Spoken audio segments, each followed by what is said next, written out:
A continuación, Diálogos con Francisco Rocha.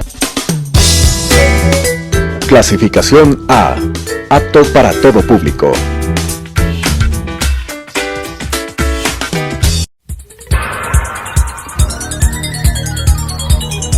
Las opiniones vertidas en este espacio por la producción y dirección del programa son de exclusiva responsabilidad de sus autores y de quienes intervienen en ellos.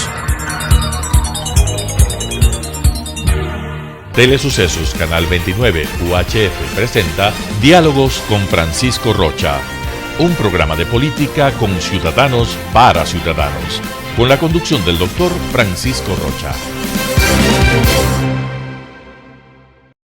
Buenas noches, amigos, estamos para iniciar diálogos. Nos visita y le hemos invitado al señor general Luis Altamirano, ex comandante general del Ejército, pero además una persona de experiencia que hace opinión, que genera, diríamos, un debate público para tratar un tema que es importante, que es el rol de las Fuerzas Armadas. Se terminó el tema con el Perú, pero el rol de las Fuerzas Armadas como institución tiene muchísimo que ver.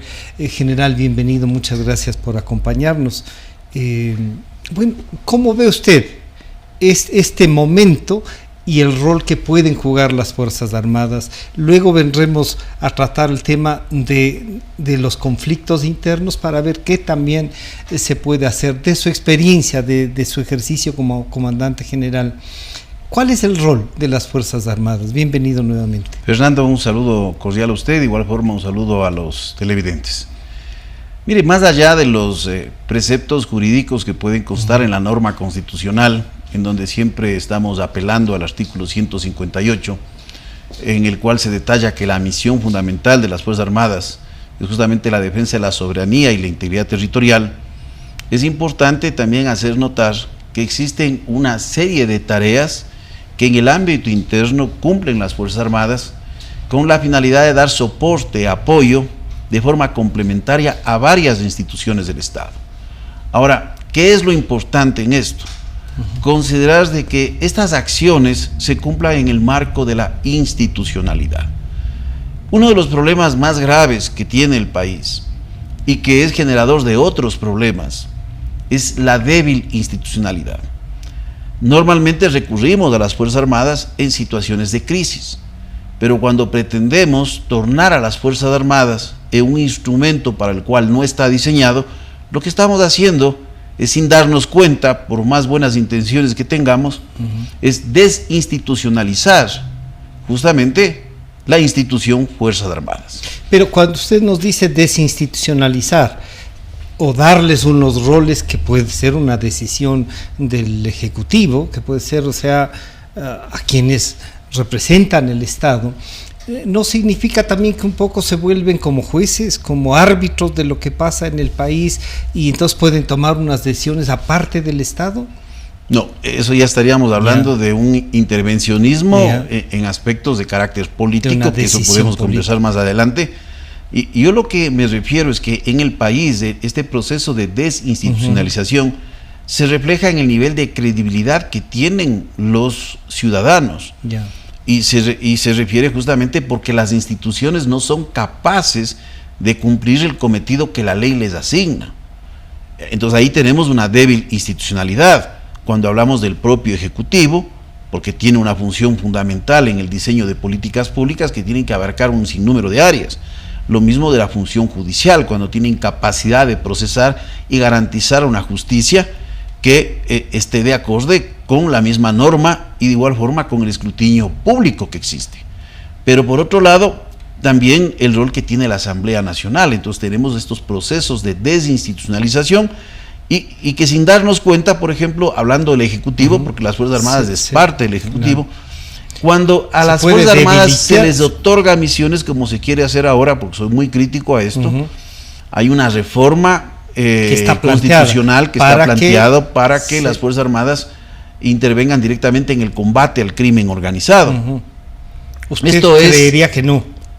Es que las Fuerzas Armadas tienen que participar durante situaciones de crisis. Normalizar esta actividad sería convertir a las Fuerzas Armadas en una policía. ¿Qué es lo que hay que hacer? fortalecer a los cuerpos que corresponde esa misión. Pero las Fuerzas Armadas, en las tareas que viene desarrollando, puede apoyar a la lucha contra el crimen organizado. Y ahí viene una cosa, general. Usted está en la frontera, ustedes están en la frontera. Es verdad que ya no tienen, como antes tenían en todas las provincias, ¿no? Ya había destacamentos y la relación con la población era mucho más cercana. La Revolución Ciudadana como que los concentró en otras áreas y dejaron de tener esa relación. Pero la frontera está y ustedes controlan la frontera. Y ahí pasan a muchas de las cosas que la policía también tiene. ¿Cómo hacer que esto pueda funcionar más allá de lo que usted ha dicho? Desinstitucionalizar, no. Entregarle permanentemente otras funciones, no. Pero algunos podrían decir, es que algunas otras funciones que tenían antes ya no tienen.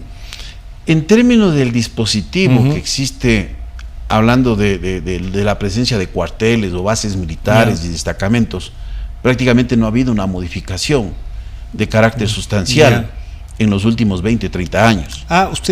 O sea, no estamos hablando de que se reasentado o reubicado. Hubo sí una intención en ese sentido. Pero no se dio. Eso no se dio.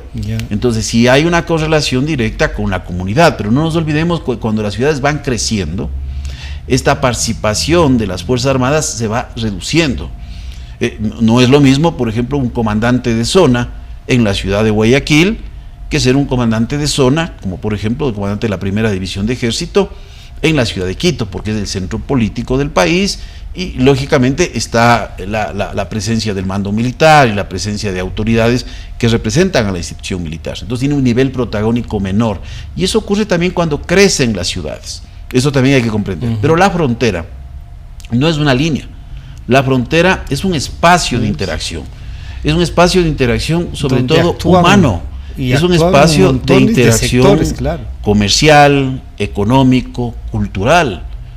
Y deben actuar todas las instituciones del Estado. Aquí muchas veces, en una forma muy simple e irresponsable, se dice es que las fronteras son responsabilidad de las Fuerzas Armadas. No es así.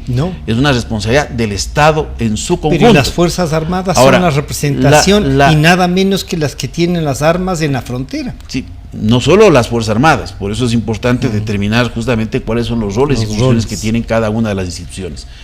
Las Fuerzas Armadas tienen la responsabilidad del control del espacio marítimo, hay una ley de navegación y ahí tiene una serie de requerimientos porque tenemos lo que se llama vacíos de capacidad, hay brechas que tienen que ser llenadas y para eso se requieren recursos. Que no están, digamos. Exactamente, no entonces, tienen, ¿cómo va a entregar usted un rol? ¿Cómo se piensa entregar un rol cuando yo tengo que desarrollar como institución los recursos que le corresponde a su tarea constitucional? Lo propio en el control del espacio terrestre, porque no nos olvidemos que las zonas estratégicas de frontera, de acuerdo a la Ley de Seguridad Pública del Estado, establece una profundidad en kilómetros en donde las Fuerzas Armadas tienen prerrogativas legales especiales. Esto, por ejemplo, podría pensarse en una ampliación de ese espacio, ya sea en dimensiones... Una especie de zona de amortiguamiento controlada. Aumentar ese espacio o un trazado, modificando la Ley de Seguridad Pública del Estado, con la finalidad de que estas actividades las pueda cumplir con mayor libertad. Y el control del espacio aéreo. Mire, hoy tenemos por lo menos 2 brechas en el espacio aéreo, por lo menos en radares primarios, y hay una gran cantidad de brechas en términos de radares secundarios o complementarios, porque el radar de Montecristi que fue afectado fue sacado de la frontera norte y tenemos 2 espacios que no era ni siquiera nuevo, sino trasladado. Son de los radares que se compraron en el 2016 y que arribaron al Ecuador, me parece que fue en el 2017 y que empezaron a funcionar. Entonces ahí tenemos, por ejemplo, un espacio aéreo que tiene debilidades y que se requiere recursos. Pero cuando pensamos en entregar misiones a las Fuerzas Armadas, que yo no digo que no puedan asumir en situaciones de crisis a través de una figura jurídica como es el estado de excepción, eso es lo correcto. Pero estamos viendo que la aplicación continua de estos estados de excepción no ha traído resultados. Entonces, ¿por qué se necesita una política pública mucho más amplia? Mejor tener una política pública en donde se les dé un rol permanente. ¿Usted cree que eso sí desvirtuaría el rol de las Fuerzas Armadas? Si se hace una ley y dice permanentemente van a tener, ya no en estado de excepción, sino este rol las Fuerzas Armadas, usted dice, no, nos van a poner al nivel de la policía. Porque hay tareas y misiones que envuelven vigilancia, reconocimiento del espacio terrestre, control de áreas estratégicas específicas, el control de trazas, por ejemplo, de incursiones que pueden ser aéreas o del uso del espacio marítimo, que tienen que ser controladas y que se requieren recursos, no solo en términos de talento humano, sino también en términos de tecnología, que tienen que desarrollarse paralelamente. Y esto también tarda tiempo, no es fácil hacerlo. Entonces, mire, el gobierno tiene, yo le digo, una mirada muy miope en relación al tratamiento de la seguridad, desde lo duro de la seguridad. Porque el problema de inseguridad que vive el país no se soluciona con medidas de seguridad.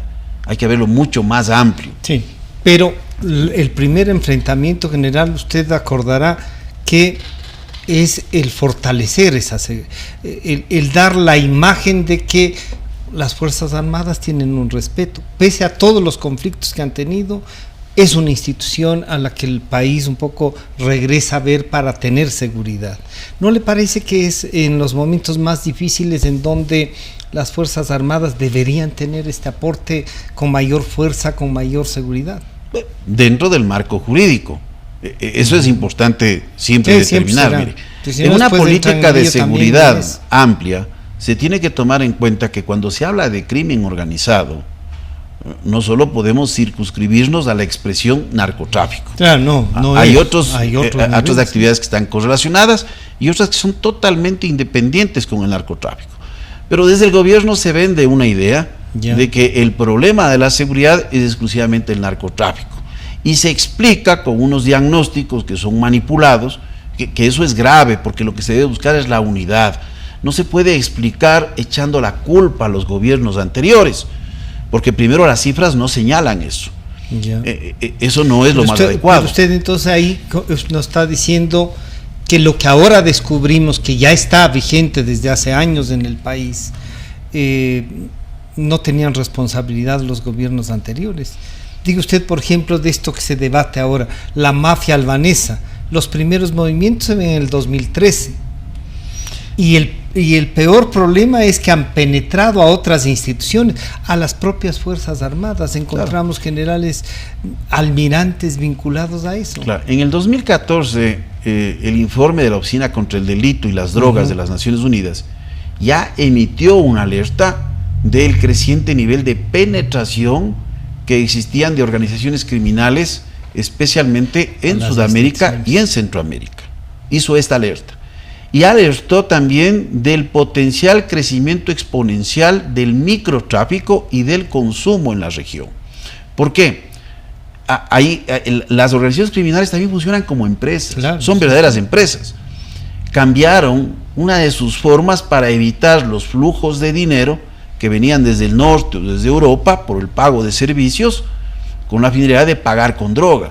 Y esto había que monetizar. Y esto genera un mercado interno y eso genera también mayor violencia en los conflictos de las organizaciones menores que se encargan del comercio de la droga. Entonces esto hay que entender. Cuando se hizo, por ejemplo, general, perdóneme, la tabla esta de consumo, una primera pregunta que yo dije es, oiga, tenemos una tabla de consumo, cuánto podemos llevar y dónde vamos a comprar.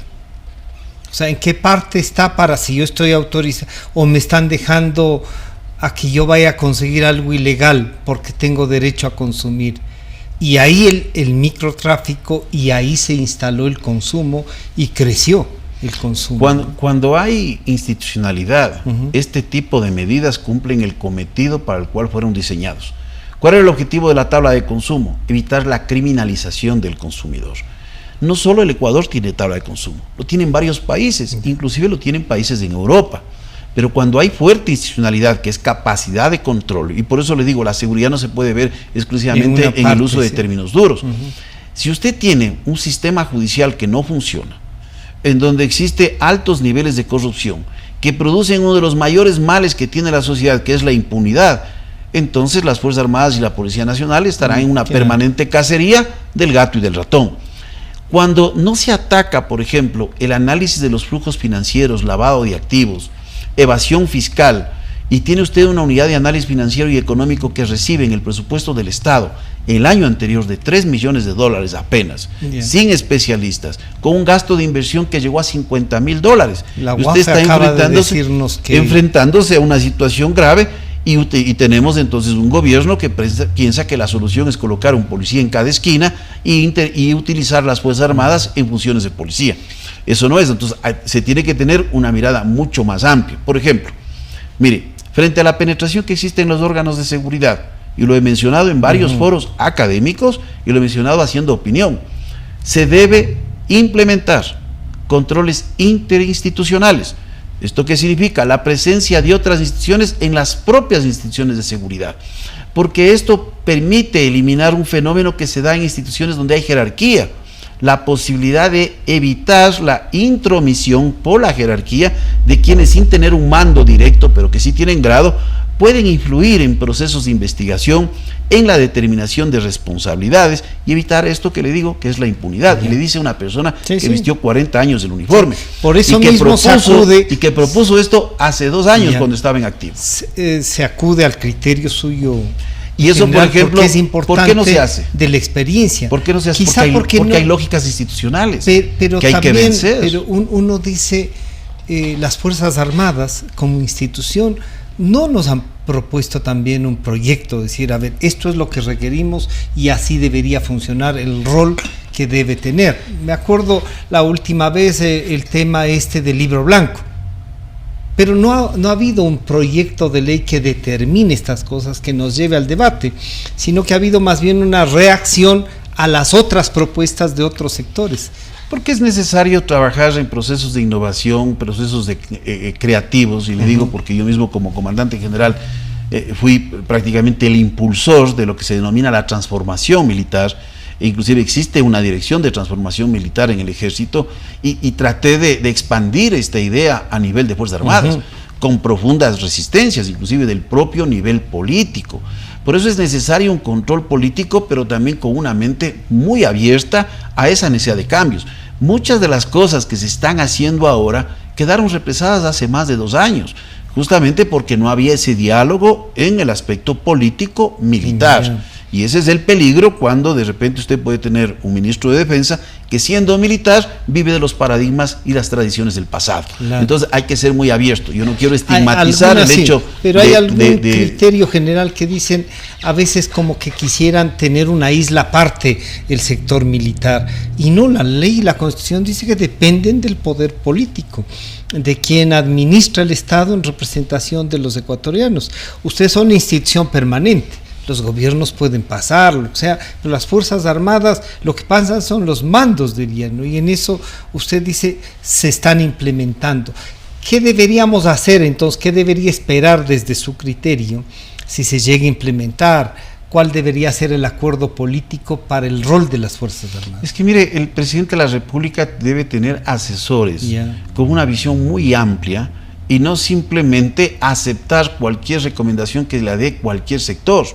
Y le digo inclusive del sector defensa, porque hay que procesar justamente para determinar, como lo hace una empresa, el costo-beneficio. He mencionado de manera recurrente, por ejemplo, y algo que no ha tenido eco, que el Ecuador hoy, frente a la penetración del crimen organizado en instituciones de seguridad, tiene que cambiar su modelo de gestión. Y este modelo de gestión parte, en primer lugar, por crear una policía judicial totalmente independiente. Lo vengo mencionando más de un año, Francisco. Y uno podría ver qué pasa en otros países. Miren, Chile, tendría que ser la policía. La Policía de Investigaciones de Chile no tiene ninguna relación con la Policía de Carabineros, que es la policía uniformada. De tal forma que un proceso de investigación que inmiscuye a la policía, usted tiene una institución totalmente independiente. Porque mire aquí qué es lo que ocurre. Usted tiene ya un delito.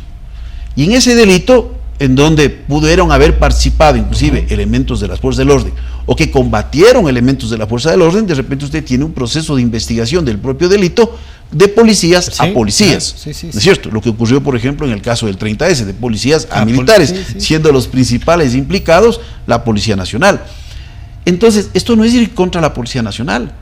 Esto es justamente fortalecer esa débil institucionalidad, porque usted tiene una institución que obedece a sus propias lógicas. En Chile usted tiene, como le digo, un cuerpo independiente. Pero de la misma comandancia. No, ¿Tienen la policía distintos? de investigaciones es totalmente ¿Y que independiente. ¿Tienen un comandante aparte? Es totalmente independiente. No sé. Lo propio pasa, por ejemplo, en Pensé Brasil. Que era un área En Brasil, siendo un estado federal, la policía, que cumple las mismas funciones que la Policía Nacional, son de los estados y se conoce con el nombre de policía militar. Es de la que hace el eje preventivo, es la que hace el eje de fuerza, de reacción, de contención. Pero tiene una policía civil totalmente independiente, que es la que hace los procesos de investigación. Y lógicamente, al ser un estado federal, también tiene otras agencias frente a delitos de carácter federal, que puede intervenir la acción de estas dos policías. Entonces, frente a una penetración, refuerce los controles, no diciendo en una forma, obedeciendo a las mismas lógicas. Dice, sí, vamos a implementar pruebas de polígrafo, vamos a implementar, mire, implemente las pruebas de polígrafo y siente ahí a una persona de alto rango. ¿Qué puede pasar cuando esta prueba de polígrafo no es aprobada con una persona que tiene alto rango? ¿Qué puede suceder?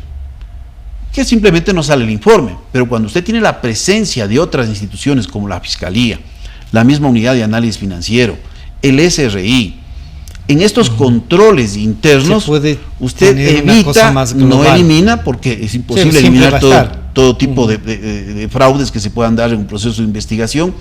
Usted por lo menos reduce la posibilidad de que los procesos de investigación y de depuración interna no terminen en la impunidad, porque yo le digo que muchas veces, y no solo en el plano de sanciones, sino en el plano de recompensas, se toman decisiones con nombre y apellido. Y eso tiene un efecto que es gravísimo, que es la destrucción en la fe de la institución. Porque ya se toman decisiones al interior. Y la gente dice, bueno, miren, semejante, yo no le puedo señalar casos aquí porque no estamos para afectar a las personas, pero la gente dice, pero semejante hecho termina con una sanción que equivale a un hecho mucho menor. Entonces, eso hay que combatir. Como le digo, hay que trabajar en una verdadera reforma del sector de seguridad, hay que tener una mirada mucho más amplia. El presidente tiene que escuchar. Mire, aquí se ha discutido varios aspectos y una cosa que es fundamental, trabajar en términos de eficiencia, porque el bolsillo del Estado, y eso tiene que comprender el mando militar, tiene que comprender el bando policial, el bolsillo del Estado no es infinito. Cuando al presidente de la República le proponen de la noche a la mañana, y eso se vislumbra claramente cuando llega un ministro del Interior, que más fue ministro de Policía que ministro del Interior, a los 8 días el presidente dice, vamos a completar o incrementar 30.000 efectivos. Yo le aseguro, Francisco, que jamás se reunió en un staff para analizar las repercusiones de esa decisión y el costo en todos los aspectos. Yo no digo que no tenga que ser incrementado la cantidad de policías, pero hay que hacerlo de forma progresiva, racional. No solo se tiene que ver la cantidad, hay que ver los aspectos de carácter cualitativo. Cuando yo, por ejemplo, le menciono en generar una policía judicial independiente, que requeriría muchos recursos para eso. Formación y tiempos abreviados de formación. No dan resultados. El hecho de tener 30.000 policías más le significa al país, en términos salariales, en sus primeros grados, un valor de $600 millones al año. Entonces, cuando usted ve que la Policía Nacional el año anterior, el gasto de inversión del presupuesto que se le dio al Ministerio de Gobierno, que fue después traspasado al Ministerio del Interior cuando fue creado, fue de $17 millones. ¿Sabe cuál fue el nivel de ejecución de esos recursos hasta el 31 de diciembre? 0%. No había ni siquiera un comprometido. ¿Qué quiere decir? No era que no habían terminado el proceso y que ya estaba... Más allá de eso, es incapacidad de gestión. Ya es una incapacidad. Es cierto. Antes de este año, por ejemplo, usted tiene 40 millones de dólares. Ya habría que ver cuánto se puede implementar. Y el presupuesto de la Policía Nacional es igual al del otro año. O sea, se hacen anuncios. Yo creo que lo más importante es transparentar, tener una visión mucho más amplia de los problemas que están sucediendo en el país, porque si no trabajamos en la base social, no vamos a resolver los problemas nunca. Hoy se debe trabajar con estados mayores, ampliados e interagenciales. Por eso se diseñó una nueva doctrina que se está enseñando ahora, ¿no? Pero se tiene que aplicarla en esta visión que se conoce como acción unificada, doctrina que se la trajo de Colombia, se la trajo de Estados Unidos, se la trajo de otros países, en el tiempo que yo ejercí justamente el mando de la institución. En esta doctrina general, y yo quería, antes de terminar, quería preguntarle, ¿esta doctrina tiene previsto estos conflictos? Usted los vivió de cerca, estos conflictos de movilización interna del movimiento indígena, de otros sectores. ¿Tiene previsto tenían una visión que se podría aplicar ahora? Es lógicamente, porque es una doctrina actualizada después de 20 años de no realizar cambio alguno. Es decir, nos paralizamos en los paradigmas del pasado, pero es muy difícil romper con este tipo de prácticas o conductas, o lo que se llama psicológicamente, estoy en una fase de acomodación. Entonces me acomodo en ese paradigma y es muy difícil salir al nuevo paradigma porque tengo que pasar una fase de asimilación hacia el nuevo paradigma. Pero frente a los conflictos sociales hay que ser muy claros, porque mire, hoy estamos frente a una situación y una crisis política grave. Más allá de la construcción de este informe que sé que en estos momentos se está debatiendo, sí hay elementos que generan una serie de suspicacias en las responsabilidades que tiene el jefe de Estado. Y las formas de reaccionar que se ha tenido a esto no ha sido lo más adecuado. Al contrario, y yo lo he mencionado, es como pegarse un tiro al pie, retirar un equipo de investigación, pegarse un tiro al pie. Entonces, estas formas de reaccionar en la comunicación que tiene el gobierno no es la más adecuada, porque el mandatario, si bien es cierto es el primer mandatario, él no es el primero que tiene que dar la cara a la opinión pública y tiene que irse quemando puentes para generar espacios de maniobra, espacios de diálogo y de concertación. Entonces, más allá de las personas que se designen, es muy difícil cuando de repente el primer mandatario sale con unas declaraciones que uno se queda pues realmente que no absorto. Sabe cómo es, claro. Parece que el tema de la comunicación y la forma de ser también es, ¿no? Se nos fue el tiempo, general, se hizo tan corto, más aún con su experiencia. Ojalá podamos seguir conversando, desarrollando tesis sobre lo que debería pasar y claro, comprometerla además a que siga actuando. La opinión, la formación que usted ha tenido nos lleva a los ecuatorianos a tener ahí estas guías, ¿no? Estos anclajes que estamos perdiendo, que los que ya tienen experiencia nos puedan brindar el tema, ¿no? Muchas gracias, general. A usted, Francisco, muchas gracias. Muchísimas gracias por acompañarnos. Ha estado con nosotros el señor general Luis Altamirano, excomandante general del Ejército. Hasta el sábado que se reprisa este programa, pero hasta el próximo miércoles. Muchas gracias. Las opiniones vertidas en este espacio por la producción y dirección del programa son de exclusiva responsabilidad de sus autores y de quienes intervienen en ellos. Telesucesos Canal 29 UHF presentó Diálogos con Francisco Rocha, un programa de política con ciudadanos para ciudadanos, con la conducción del doctor Francisco Rocha.